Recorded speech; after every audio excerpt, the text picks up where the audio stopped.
বাংলাদেশের ছাত্রনেতা ওসমান হাদির উপর গুলি চালানোর ঘটনায় এবার ভারতের গোয়েন্দা সংস্থা রয়ের উপর আঙুল তুলল বাংলাদেশ। কালকে বাংলাদেশের পক্ষ থেকে একাধিক বিবৃতি এসছে, যেখানে তারা সরাসরি ভারতকে দায়ী করেছে। কালকের ভিডিওতে আমি দেখেছিলাম বাংলাদেশের সংস্কৃতি উপদেষ্টা তিনি সরাসরি বলেছিলেন যে হাদিকে বেশ কিছুদিন ধরে ফোনে থ্রেট দেওয়া হয়েছিল এবং সেই থ্রেট এসেছিল ভারতীয় নাম্বার থেকে। তবে সবকিছুকে ছাপিয়ে হাদির পরিবারের সদস্যরা ভারতের রয়ের উপর আঙুলটি তুললেন। তিনি কি বলেছেন হাদির পরিবারের সদস্য, আমি একটু আপনাদের শোনাই আগে। সেখানে তারা দাবি করেছেন যে আমার ভাই ভারত বিরোধী লেখা লেখে, বাংলাদেশপন্থী লেখা লেখে, সে বাংলাদেশকে খুব ভালোবাসে, আমি ওকে আর বাংলাদেশে রাখবো না, দেশের বাইরে পাঠিয়ে দেব।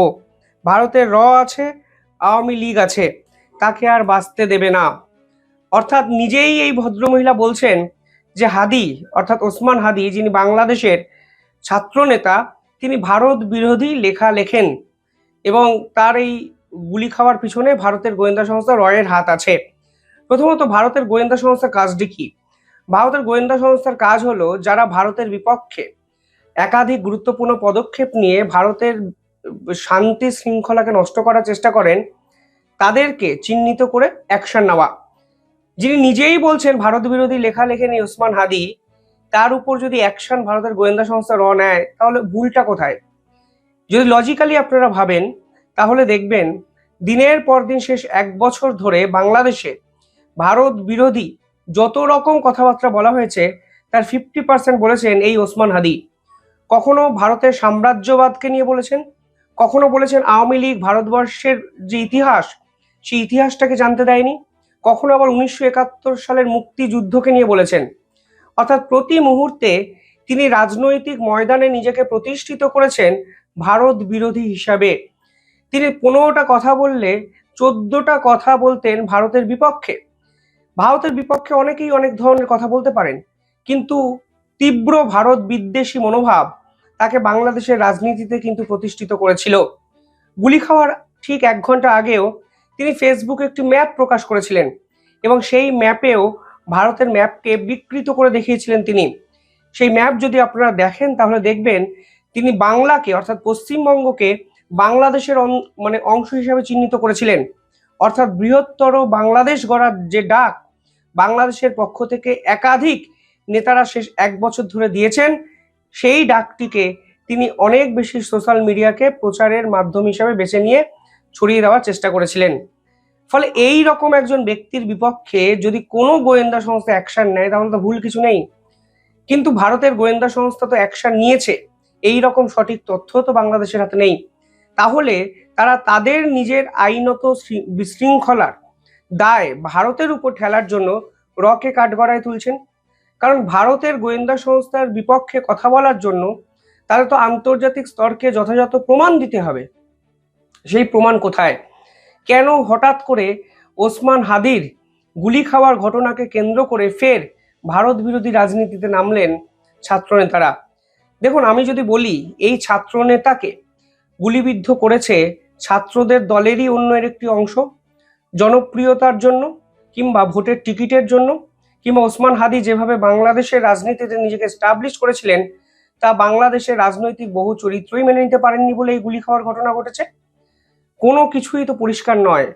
পরিষ্কার না থাকা সত্ত্বেও কিভাবে ভারতের গোয়েন্দা সংস্থার উপর এই ধরনের আঙুল তোলা যায়, সেটাই কিন্তু এখন সব থেকে বড় প্রশ্ন। মোহাম্মদ ইউনূসের একটি কোট আমি দেখছিলাম, কালকে তিনি বলেছেন যে এই হামলা বাংলাদেশের অস্তিত্বের উপর আঘাত, অর্থাৎ বাংলাদেশের অস্তিত্ব আন্তর্জাতিক স্তরে সম্পূর্ণভাবে ধরাশায়ী হয়ে গেছে এই হামলার পর। তিনি কথাটি খুব একটা ভুল বলেননি। শেষ 1 বছর ধরে বাংলাদেশ যেভাবে নিজেদের অস্তিত্ব বাঁচিয়ে রেখেছিল, সেই অস্তিত্বটুকু কালকে চুরমার হয়ে ভেঙে পড়ল যখন আন্তর্জাতিক স্তরে দেখলো যে তাদের দেশের অন্যতম জনপ্রিয় নেতা এইভাবে প্রকাশ্যে রাস্তায় গুলি খেতে পারে, কারণ দেশটার মধ্যে কোনো আইন শৃঙ্খলার বাধাই নেই, আইন শৃঙ্খলার যে মাপ হয় সেটাই নেই। দেশের সেনাপ্রধান সেনাবাহিনী কোথায় কেউ জানে না, দেশের আইনি উপদেষ্টা এক্স্যাক্টলি কি কাজ করেন কেউ জানে না।